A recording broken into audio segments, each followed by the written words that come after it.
Welcome to the Fire and Earth podcast with your hosts, Jason Mefford and Kathy Groover. Fire and Earth, giving you the keys to unlock your limitless potential.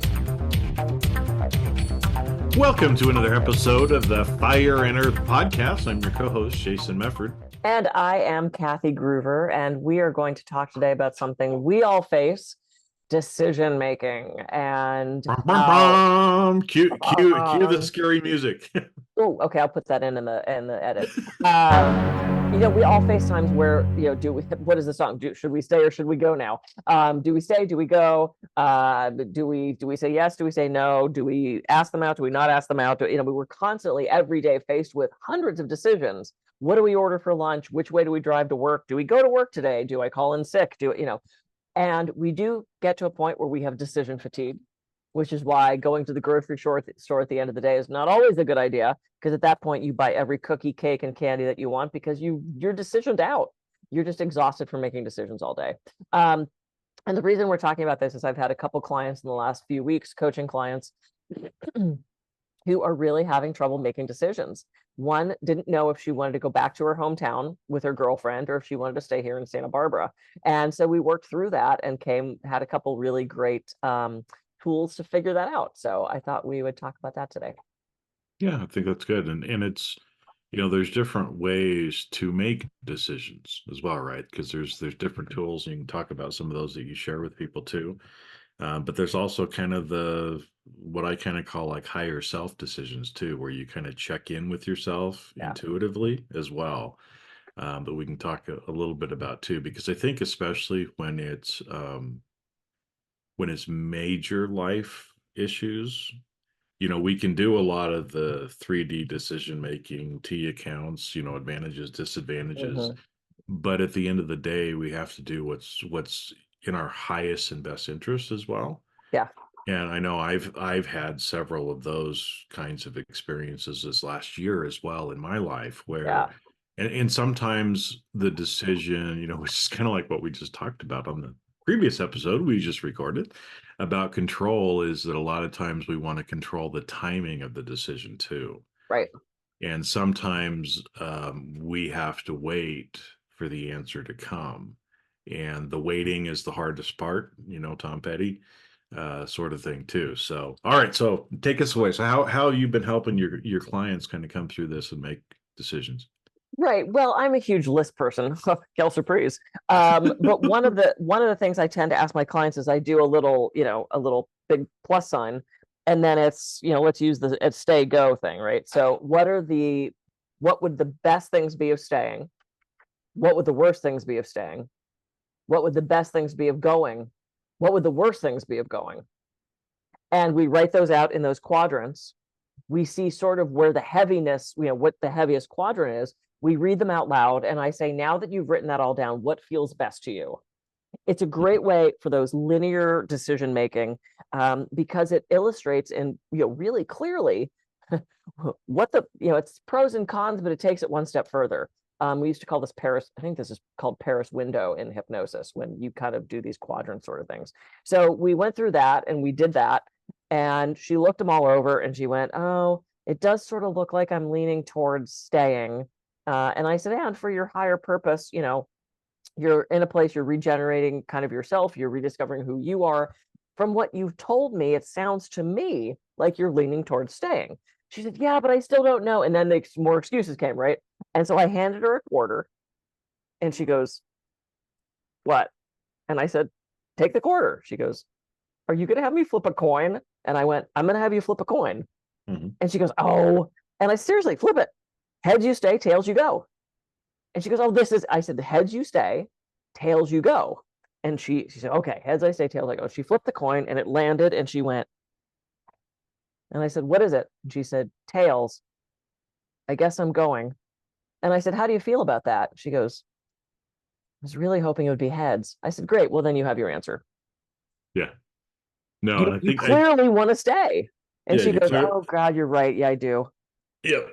Well, and because again, I don't know the whole situation, but if she was kind of getting pressure to want to go, right? Because if the other person wants to go, but you want to stay, right? That ends up throwing a whole other kink into it. But I think that's a great example of kind of some easy work that we can do, because I Yeah. think this is one of those things too, with even, knowing what your higher self wants or what's in your best interest, Hmm. is we still have to do some work on our side too. It's not Yep. like, you can't be like, God, just tell me what to do. Send me some, Send me a big sign. sign and it's like, no, go do the work, you know? And so I think that's an example of, and often we still get confused when we try to do that best thing, worst thing, kind Yeah. of a thing, because we can find issues on both ways. But then I love how you said, but what feels best, Yeah. right? Because at that point you're trying to check in with your higher self. And when I do that, I kind of ask myself questions silently in my head, right? And then I kind of feel into my body and see, how's my body feeling? Am I swaying one way or the Yep. other? Am I Leaning into getting, it, pulling back. Yep. yeah, am I getting the I get kind of this electrical tingling feeling sometimes. It usually is a confirmation of something. Mhm. And so it's just kind of playing with and asking the right questions in a way that it's kind of a yes or no, so I can kind of get a feel for it. But I love at the end where, again, she was so non-committal, and it's like, okay, well, flip a coin and let the coin decide for you. Mhm. And if you're relieved with the answer, Yep. then that's what you're supposed to do. If, like she did, she's like, oh, I was disappointed, I wanted it to be heads. Well, again, you have your You just answer. answered your question. Yeah, at that point. Yep. And so now you have the decision. Now you just got to, take the action and Yeah. kind of move on to it. Yeah. At Yeah. that point. Then you actually have to, yeah, it's about the taking action. It's not just making the decision. Then you have to do something about that. You have to put those things in place to make that decision happen. Mhm. But it's just been interesting watching people over the last couple of weeks try to decide career choices and, the stay go thing and the should I go back to school situation and should I leave my husband situation? And, I had one woman, and this is where emotions can cloud things. I'm all about, I will validate your emotions all day. I've got the emotions wheel sitting in my office. I'll hand it to you. We'll talk about your emotions. But sometimes the emotional part of you gets in the way of, I don't want to say what should happen, but, this gal was in a very abusive relationship and we did the stay go quadrant. We flipped the damn coin. She still couldn't make the decision. And she finally said, okay, well, let's look at your needs. And we categorized it: emotional, physical, financial, sexual. We kind of broke it all down. And I said, on a scale of 1 to 10, how much are these being fulfilled by your partner? And when she saw that every single one was a 2, and Ouch. she Yeah. looked at that in a pile and went, what am I doing here? And I said, I don't know. You have to make that decision. I said, I'm not telling you what to do. I'm asking you questions to help you come to that conclusion yourself. Now, I don't know if she finally left, but man, in looking at that in black and white on the paper, how unfulfilled she was and being abused on top of it, Mhm. it's hard to deny that stuff. Her emotions couldn't argue with that at that point. Yeah. Well, and I know, for a lot of the bigger life decisions, you know, uh, it can be hard. I mean, we want to sit on the fence, and we know that, with every decision, there's consequences. And sometimes we look at it and we think, man, I don't really want to go through that. Yeah. Right. So it was, like me with my last marriage, divorce, right? It's just like, I really don't want to start over again. Yep. And so for years, I kind of had this, man, I don't really want to start over again.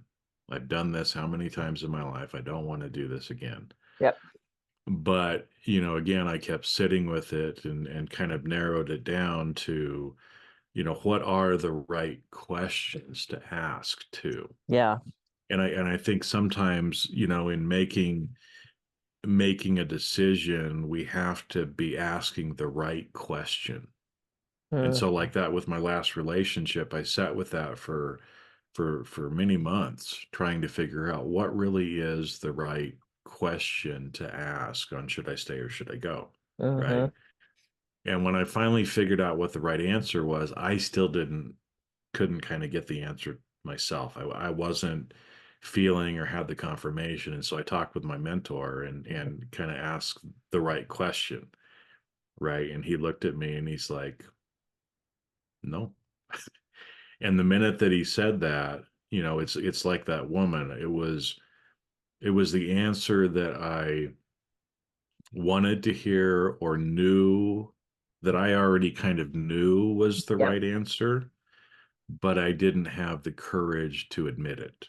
Yeah. And when he said that, I mean, I broke down, I started bawling, and I felt this lightness, on me. And it's like, okay, well, that decision is made. I'm leaving.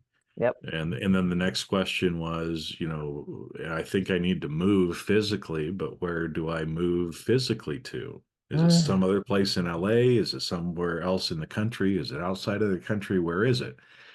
And it was the same thing. I was having a hard time kind of getting that, but I got the first answer, right, when I talked to him. Later that evening, right, as I'm kind of contemplating and doing stuff, I get up and move around, and all of a sudden, literally, it was like this electric energy flow Mm. all the way through my body. And it's like, there's your answer. And I'm like, fuck, okay, got it. Mhm. Right. And I knew exactly what I needed to do at that point. Wow. But I couldn't answer that second question until I kind of had the first question answered too. Yep. Right. But it was sometimes we have to wait for the answers a little bit, and that's often the better course of action. Um, Now, there's two sides of it, right? Because again, you can just make quick decisions, and if it's the wrong decision, you make a different one. Correct. But if it's a major life decision, like do I stay in the relationship? Do I Yeah. go? I wouldn't necessarily suggest that.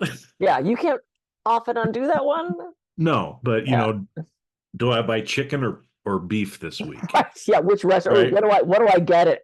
Eh, Bob's Big Boy. It's like just Yeah, make the it decision. doesn't really matter. Those kind of things, those decisions probably don't matter. And again, if you make a wrong decision, then you just don't do it again next time, right? Yeah.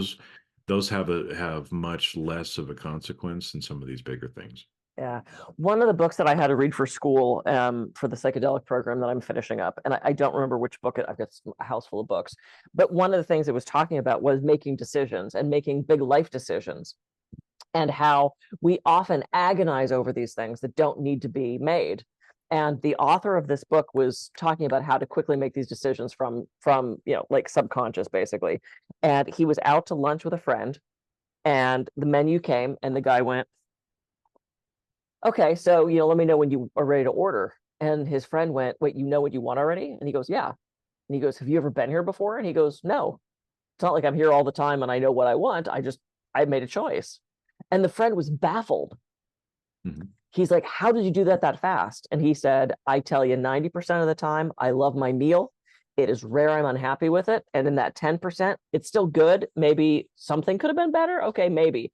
And he said, by practicing little things like that, like making those snap decisions, you do it, you pick it, then the big decisions start to become easier Mhm. because you're used to making it. And that's how I am with menus. I glance and I'm like, oh, I know. Yep. Could there have been something better on the menu? Maybe, but what I just picked was great. So it's like that's a great way to practice decision making. Yeah. And we do have, there's, of course I can't remember the name of this book either. I think I'm losing it, Jason. We're just getting older. We're just getting old. I don't know. It's the hat. It's just squishing everything. But it was talking about decision fatigue, and it said, we are this teeny little writer. That's our conscious, our like linear brain, and we're on this giant elephant, which is the emotional part of us. And throughout the course of the day, we're making these decisions and we're riding the elephant, and eventually the elephant gets tired of being led all over the place, and the elephant sort of revolts and just starts to run through and grab the ice cream and make the bad decision, because it's exhausted. And this poor little man, this rider, can't control the elephant anymore. And it was this whole book about making decisions and leading with kind of conscious leadership. And it was but it was such a great example, which is why I said earlier you shouldn't go to the grocery store at the end of the day. When you're Because by tired. that your elephant is taken over and you can't possibly do these things. And it had all these great examples about people putting protocols into place to make decisions easier. Things like paper towel holders and things at gas stations. I mean, all these incredible examples of making opportunities for yourself to make those decisions easier. So try to put some of those things in play. And before I edit this episode, I'll find that book and put the title down, because it was the whole elephant rider thing was a really great business book. It was a really great book. Yeah, and I think it's, that's a great way of kind of, I mean, just like anything in life, we just got to practice. Oh, And 100%. so if you practice just making some of those, smaller decisions like that quicker, and realizing you can always make a different choice, right? You can Yes. always make a different choice. And we brought up the idea of decision fatigue a few times too, and again, that's why there are a lot of things that you can do in your life to reduce the decision fatigue, right? Mhm. So little things that don't really matter, right? Even like, what do I wear today? Right? I mean, there's the whole story. Steve Jobs, he wore the same. There's a couple of reasons why he wore that black turtleneck and jeans Right. almost for years and years and years and years. There's a story behind it because the guy who made the shirts sent him like 100 of them, and Steve's like, "What the hell am I going to do with 100 shirts?"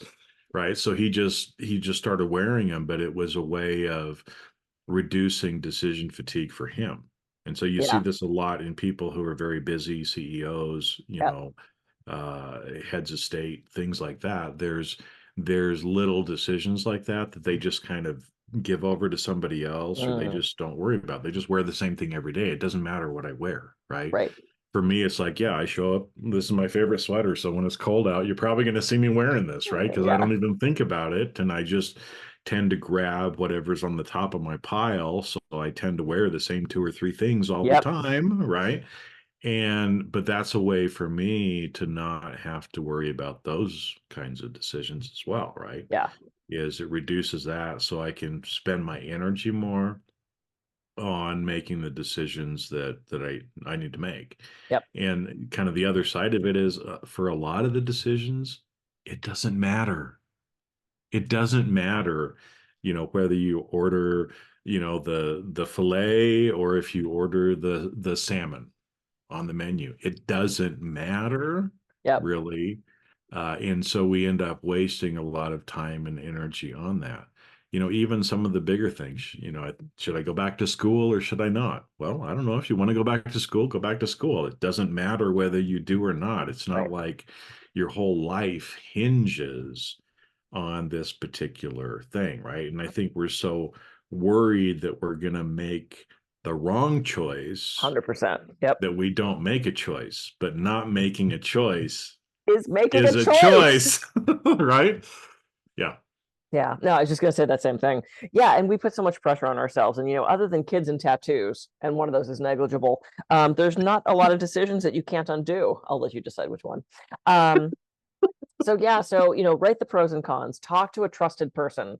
Flip a coin. That is just seriously one of my favorite techniques, because it really does tell you what your true desire is. And then I remember when I was debating about leaving my ex-husband, there's a book called Too Good to Leave, Too Bad to Stay.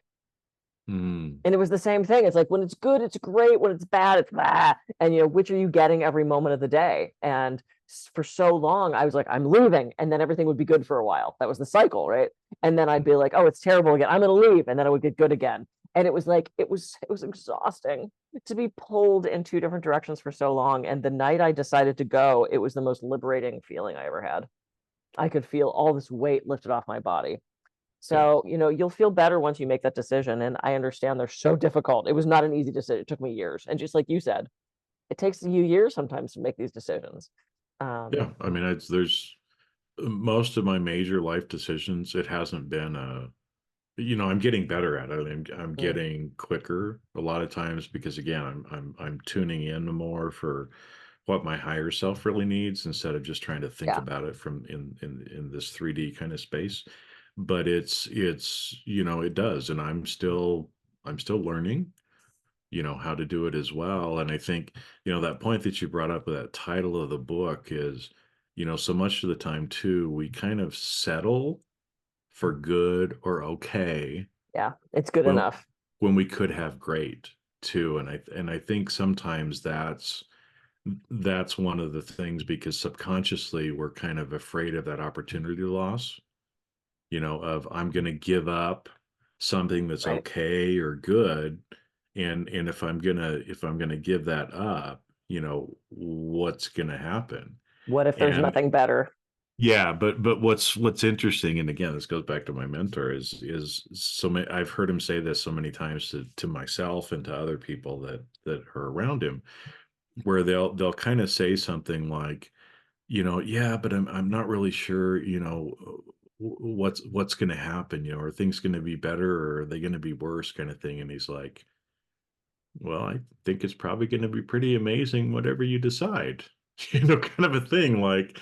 We don't need to worry necessarily about it. It's just like, just go for it, because, Yeah. it's going to be uh, pretty great. And so we can stop kind of settling for good and really go for the great, Yeah. as well. Yeah. So, I because agree. again, just like with you, right? I mean, you're getting married here shortly. You're in a wonderful relationship with a Yeah. wonderful guy, and you wouldn't have that if you hadn't given up the kind of good to bad, back and forth little thing that you had in your past relationship. So, Yeah. And it was probably we just hit 4.5 years. Seems crazy, but about 2 years ago, probably, I was, kind of beating myself for why didn't I go sooner? And why didn't I leave sooner? And why did I put up with this? And da da da. And my partner said, well, you've always said that if you guys split up, you wanted to leave Santa Barbara. And I said, yeah, I probably would have headed back to LA. And he goes, okay, so had you left 4 or 5 years ago, you and I wouldn't have met. You'd probably either be with somebody else already, or you would have left Santa Barbara and I would never have met you. And I'm like, yeah. I mean, again, it is that like hindsight, not justification, but like, kind of justification of what could be considered just chaos. But if those things are preordained, which I kind of believe they are, I truly believe that Eric and I were meant to be together. And that wouldn't have happened had I left 5, 6 years ago. So, well, and that's why I think too, because I'll do the same thing sometimes. I'll kind of beat myself up too, like, why didn't I see this sooner? Because I wasn't supposed to see it sooner. right. Because you I didn't. was I was supposed to learn whatever I was supposed to learn. I was supposed to hang out or do something, longer for some reason as well. I mean, there's some learning or some growth in that whole process too. And Yep. so instead of beating ourselves up about it, just realize that, yeah, everything does kind of unfold exactly the way it's supposed to. Yeah. Or let me throw a sort of a spiritual wrench in that. Or we were there so the other person could finish some sort of learning. Correct. Yeah, because Somehow it goes on both sides, both somehow the sides too. timing was there so that maybe they could be learning a lesson or give them an opportunity to grow, or we don't know. Mhm. I'm looking for And we that. don't have to know either, No, which is a nice thing. I'm looking for that life handbook that I was given when I was born, and I can't find it. You were given a handbook? Weren't you given a handbook on how this whole No. planet thing works? No. Shit, I gotta find that. I, have so I, I many didn't books. I didn't get one when I came here. I didn't get one when I became a dad either, right? It's like, Oh, I don't yeah, have that no, one. I no, can't no, help you with no, that. yeah. So anyway, we Anyway, just got to figure it out along the way. oh man, I should have written it all down. Okay, I'll start now. All right, I'm Kathy Groover. I can be reached at kathygruver.coach. And I'm Jason Mefford. I can be reached at jasonmefford.com. So go out, have a great rest of your week, and make some decisions. And we'll catch you on the next episode. So see you later.